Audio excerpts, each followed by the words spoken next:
Very good afternoon. You're watching India Today with me, Nabila Jamal. I'm right here at the epicenter of the COVID-19 crisis in Karnataka, Bengaluru, and by the Vidhan Saudha, where you have officials now round the clock, all hands on deck, trying to ensure that the surge is now controlled. We're looking at Karnataka seeing a dip in cases over the last 24 hours, which means has the lockdown been beneficial? I'm going to take you through all those details, not just from Karnataka, but the other southern states as well, right after this numbers that I present to you from Karnataka. Let me take a look.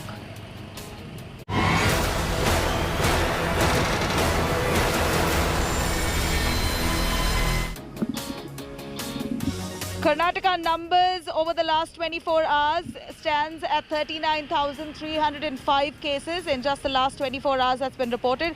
We're seeing a significant dip in the numbers undoubtedly, but what's worrisome here is the 31.66% positivity rate, and that's now become a concern. Nonetheless, we're looking at the numbers coming down, which has brought some breather to officials who are working round the clock to ensure that the surge is brought down at the earliest. Now, while we say this, the vaccination drive, which ideally is supposed to be picking up, that hasn't as yet.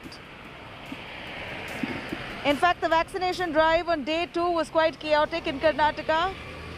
Bengaluru, we saw huge lines, queues right outside the KC General Hospital. Many of them waiting to get their jab, who had registered themselves on the portal but did not receive an appointment, or rather a particular time for when they can come in, a time slot for them to get the jab.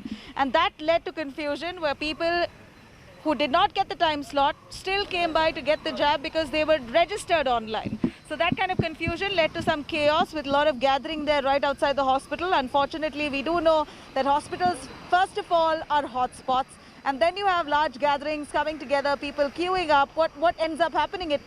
The worries of a super spreader event is what is really now bothering us, that these hospitals where people are not supposed to be going unless it's absolutely mandatory, those are the places where people who are fine have to go get their vaccine, and you see large gatherings there, and that's where the concern arises. Unfortunately, they say that officials aren't guiding them right. Many of them who are sitting inside those vaccination centers are saying that now that you've come here already, just wait up, we'll give you the vaccine in a little time. So first come, first serve basis, a few centers are saying, and this is leading to quite a mess.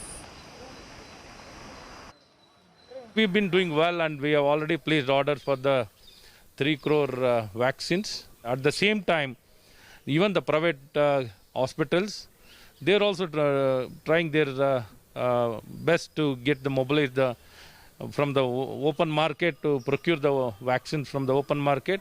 And we are seeing how best we can go ahead and do things. And we have been talking to many more agencies other than the 2 vaccine manufacturing company. How many companies are you looking at? Any number of companies, sir. Any number of companies, whoever is willing to come forward, provide solution, reach out, talk to them. And we are trying to reach out through various embassies also. Okay. And through the various embassies and contacts also, we are trying to reach out and get wherever possible, we are trying to mobilize and ensure the best things are done in the right time. It's day 2 of the vaccination drive, Karnataka, where mass vaccination is currently underway for all those 18 and above age group. And here's a huge queue, the lines that you see here. Unfortunately, it's a bumpy start today as well. Many of their registration hasn't really happened clearly. I'm going to try and check if people have got their appointments. No, I didn't get the appointment, but yesterday I had come here. They said you can walk in directly, you'll get a token and you can get the vaccine. Did they say that? Yes. Oh my God, this is precisely the confusion that's happening. The officials here are actually directing people that if you're waiting here long enough, then we'll see if we can accommodate you. No, I didn't get my appointment. I get my registration ID. Okay. So they are creating confusion since morning. And They how long changed have their you been statement 10 times, I think. How long have you been waiting? Since morning 8 o'clock, I'm standing over here. So there are who managed to get their time slot, but many of them who haven't. And it's a request going out, an appeal. If not for the authorities, I think a media channel like ours could be conveying this message to people in Bengaluru. If you don't have your appointment, don't end up, because first of all, it's ironic that a vaccination drive is happening at a hospital, which is already looked at as a hotspot. And then you have huge crowds and lines here, all the more contributing to this menace. Let's just hope this doesn't become a super spreader event. With camera person Pawan Kumar, this is Nabila Jamal for India Today, Bengaluru. All right, I hope you've got that direction right, because you're seeing long queues there outside vaccination centers, and it is tough to get a slot on the CoWIN portal, and which is why we hear that many of them who are trying to book their vaccine slot on the CoWIN portal, if they're not finding a vaccine center anywhere around their house, they're booking it even in nearby districts. And that's the report Nagarjun Dwarkanath brings to us. Let's take a look.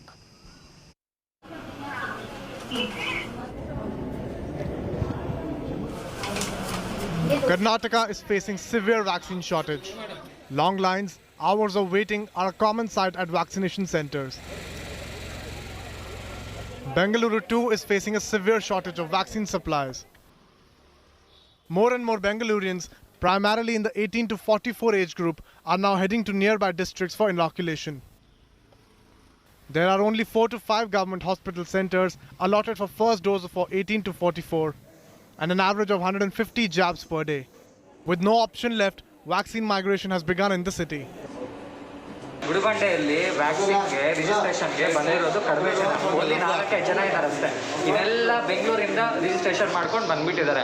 ಆ ಥರ ಆದರೆ ಇದು ಕರ್ನಾಟಕದಲ್ಲಿ ಏನಕ್ಕೆಲ್ಲ distribute ಮಾಡಿರೋದು, ಎಲ್ಲ ಕಡೆಯೂ ಎಲ್ಲರಿಗೂ ಸೇರಲಿ ಅಂತ ವ್ಯಾಕ್ಸಿನ್ ಡಿಸ್ಟ್ರಿಬ್ಯೂಟ್ ಮಾಡಿರೋದು. ಇವಾಗಲೇ ವ್ಯಾಕ್ಸಿನ್ ಶಾರ್ಟೇಜ್ ಜಾಸ್ತಿ ಇದೆ. ನಿನ್ನೆ ಒಂದು 3.5 ಲಕ್ಷ ವ್ಯಾಕ್ಸಿನು ಕರ್ನಾಟಕಕ್ಕೆ ಬಂದಿದೆ. The skewed digital divide is the main reason. While tech-savvy Bengalurians with laptops and smartphones end up getting vaccine slots 70 to 100 kilometers away. The locals who walk in are being sent back as the slots are full. The CoWIN site has APIs publicly available, and there are many people who have used these APIs to alert other people that slots have opened up. So the moment 100 vaccination slots are open up for a PIN code, everyone gets an alert on these groups and books them instantaneously. So 100 slots get booked in like 10-20 seconds. And I think the government needs to fix this and make the distribution of vaccine more equitable. Online ಅಲ್ಲಿ ಇಡೀ ಕರ್ನಾಟಕ ರಾಜ್ಯಕ್ಕೆ ಸಂಬಂಧಪಟ್ಟಂತೆ ನೋಂದಣಿ ಪ್ರಕ್ರಿಯೆ ಆಗ್ತಕ್ಕಂಥದ್ದು, ಅರ್ಥ ಆಯ್ತಲ್ವಾ?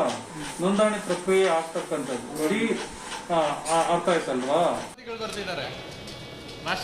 The government is yet to act on the burden being faced by vaccine centers in rural areas. Deputy Chief Minister Ashwath Narayan said he would verify the report immediately. Once the first come first serve basis, the whoever is reserved or booked it online, the first come first basis, whoever is registered online, they get the priority. We can verify whether it has been allocated to different districts. The people from Bangalore go to different places. We need to verify. People from Bangalore are also keen on taking vaccine in rural areas because that will allow them to travel the 70-80 kilometer distance and they can enjoy the drive during the lockdown. Government also has allowed this vaccine travel with bare minimal proof. Nagarjun Dwarkanath for India Today. All right, and that's the concern here. On one hand, there aren't enough vaccines available. On the other, it seems like authorities are not clear enough in warning people who want to get the vaccines. Now, cremation grounds. We see that in Karnataka, Bengaluru, we see cremation grounds running full. And that's how we know that the COVID-19 surge is serious. I'm going to take you through a report filed by Nolan Pinto, where we see that cremation grounds currently are running full. And this is what the sites that we saw, unfortunately.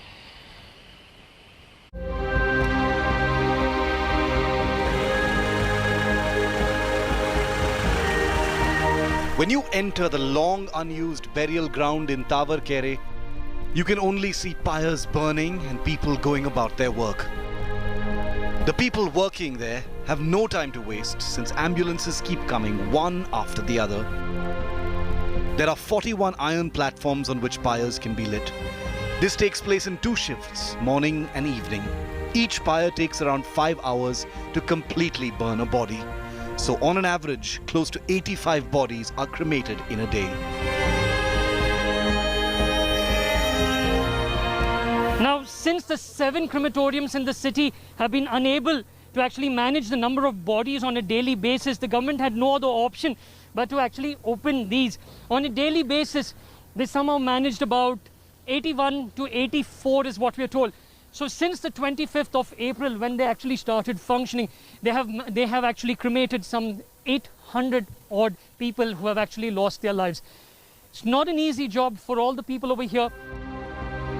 Only one family member is allowed to perform the last rites.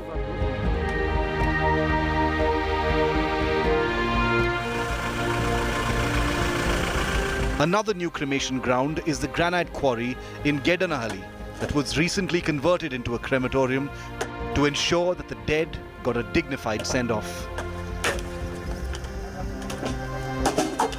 Ambulances can be seen lined up, awaiting their turn to take the body to the designated pyre along with the grieving family members.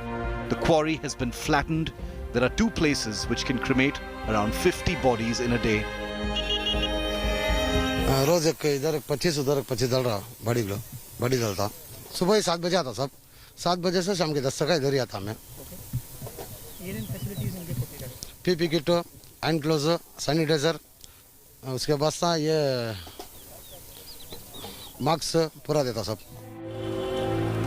Karnataka reported 482 COVID deaths on Saturday, 285 of them in Bengaluru alone.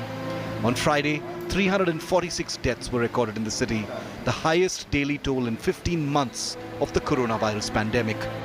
On Sunday, 281 deaths were recorded in Bengaluru, 490 in all of Karnataka.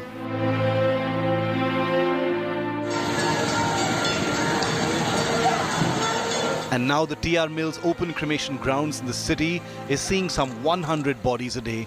So much so that the entire compound is flooded with bodies being burnt. With not enough space on the ground, the bodies are being cremated with less than 6 feet of space. With Nolan Pinto in Bengaluru, Bureau Report, India Today. All right, now going back to Tejasvi Surya, who spoke on the beds for bribe scam and named 17 people from the minority community, accusing them of being involved in the scam. Now he is unapologetic, and that's what he conducted a press conference to say, that he is unapologetic, he will not apologize, he did not apologize. And during that press conference, Tejasvi Surya was severely cornered by the media at that press conference that was held last evening.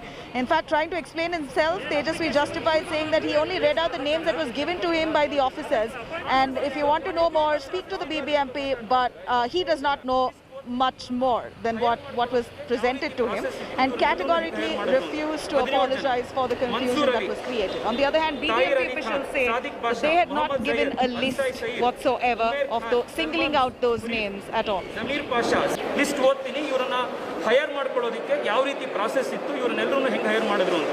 17 ಜನ. Mansoor Ali, Tahir Ali Khan, Sadiq Basha, Muhammad Zayed, Alsai Sair, Umair Khan, Salman Hurif, Zamir Pasha. These was a list of names. This was the list that was given. I questioned why they were appointed, how they were appointed, what was the process of appointing. The video is there. You can go and get the verbatim from the video.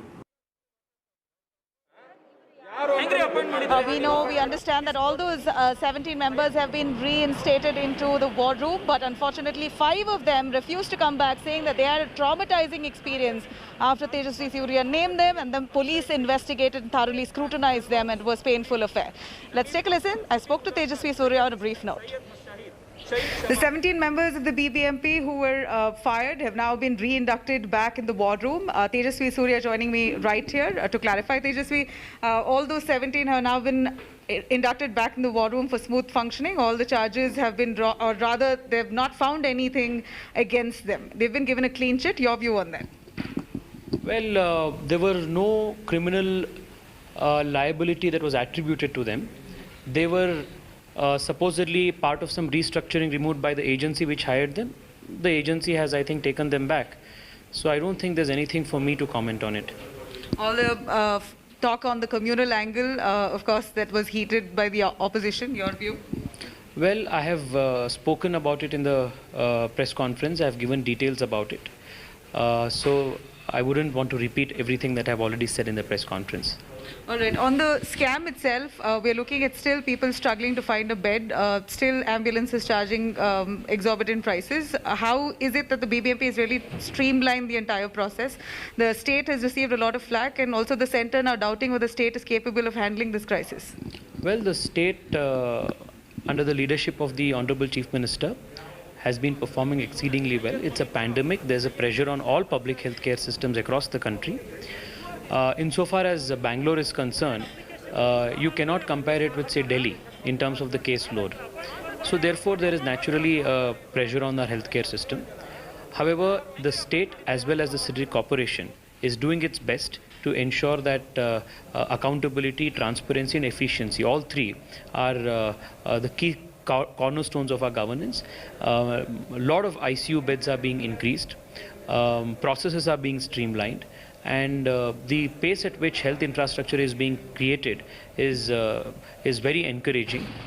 All right, now shifting focus to Chennai, very unfortunate scenes. We know that people are desperate to get their hands on some medical supplies, and this is what we saw in Kilpauk Hospital, where we saw several people come rushing together and only to get their hands on remdesivir, this drug, the COVID-19 drug, and it was quite shocking how they have thrown all social distancing norms to the wind. There was no protocols that were followed. They were all gathered and crowded despite the statewide lockdown that was in place currently there, that is in place in Tamil Nadu to contain the virus. We saw hundreds of people there flooding the hospital just to buy remdesivir injections.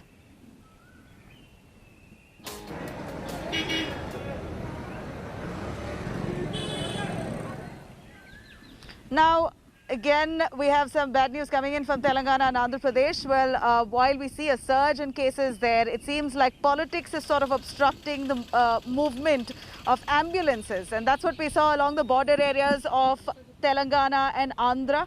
Telangana police have now set up checkpost at the Ramapuram on the Telangana-Andhra border, checking the entry of ambulances carrying COVID-19 patients from Andhra Pradesh. Parents kin there are claiming that the police is asking them to provide letters from the hospitals confirming the availability of beds, unless and until only then will they be allowed.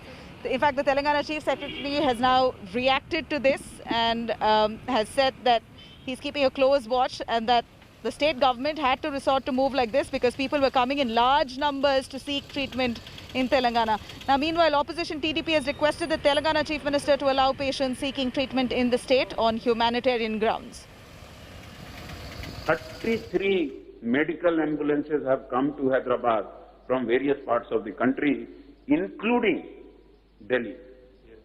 Air ambulances, yes, medical air ambulances. So 33 has come, and they come from different parts of the country, which shows that when people don't find such treatment elsewhere. All right, let me quickly cut across to Ashish, who's bringing us a roundup on exactly what happened. Ashish, this is a time that the police have to be a little considerate for people with emergencies in ambulances wanting to go seek treatment, but we hear there's a lot of protocols right at the border areas. It's neighboring states. In fact, it was just one state until they both parted ways very recently. What have the authorities said? How are they going to make this easier for those suffering COVID patients and families? You are absolutely right, Nabila. Remember, before 2014, both the state was one. It was Andhra Pradesh. Now it is bifurcated in Telangana and Andhra Pradesh. And amid this pandemic crisis, Andhra Pradesh is the state where maximum numbers of cases are being reported.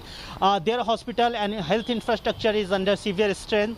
And always been the case that patients from Andhra Pradesh, they used to come to Hyderabad, Nalgonda, Khammam, and other major cities of Telangana for the better treatment facility. And when pandemic has hit them hard, of course, people are looking toward Hyderabad to avail better healthcare facility. But meanwhile, there are checkposts that has been established at the border districts of Telangana, sharing its border with Andhra Pradesh district like Guntur and Kurnool.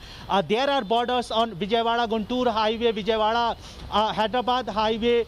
There are checkposts on Hyderabad-Bangalore highways sharing border with Andhra Pradesh. So clearly, there are restrictions it has been imposed by the administration. But so far we have not heard anything officially from the Telangana government.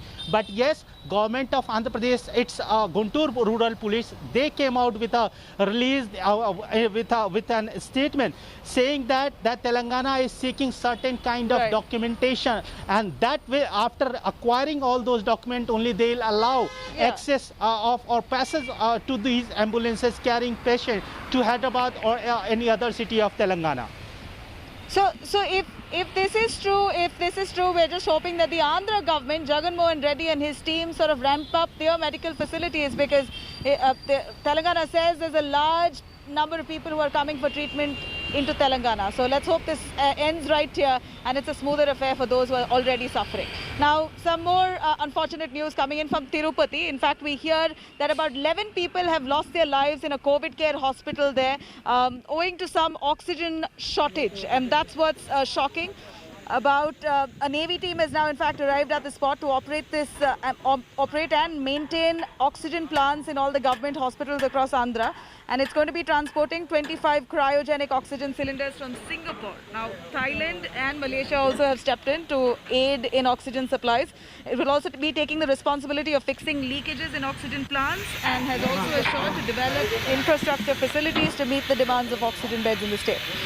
Now, earlier Chief Minister Jagan Mohan Reddy had ordered a high-level probe into this incident and had sought a report from authorities. He's also said that he's also directed officers there to take immediate action.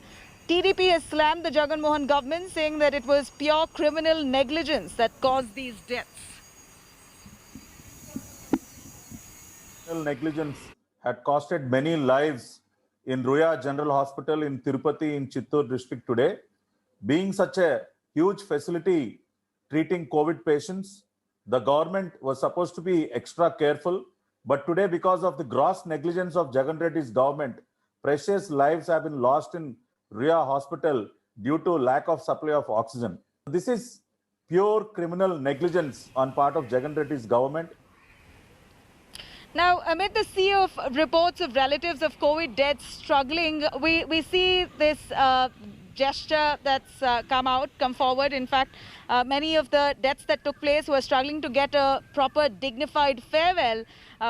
This is a tale of compassion where we see humanity playing out. If I can take you through, here is the Tablighi Jamaat members who've come forward and helped in the cremation of many people who've lost their lives from different faiths, exuberating brotherhood and humanity.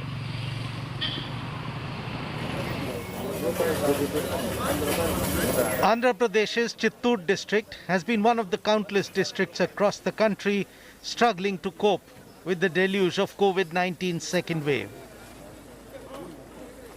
And as fatalities in the temple town of Tirupati rose, families struggled to conduct a dignified last rite for their loved ones. कोई भी corona के वजह से इंतकाल होकर डर से उन लोग को वहाँ पर छोड़ के चले जाते हैं।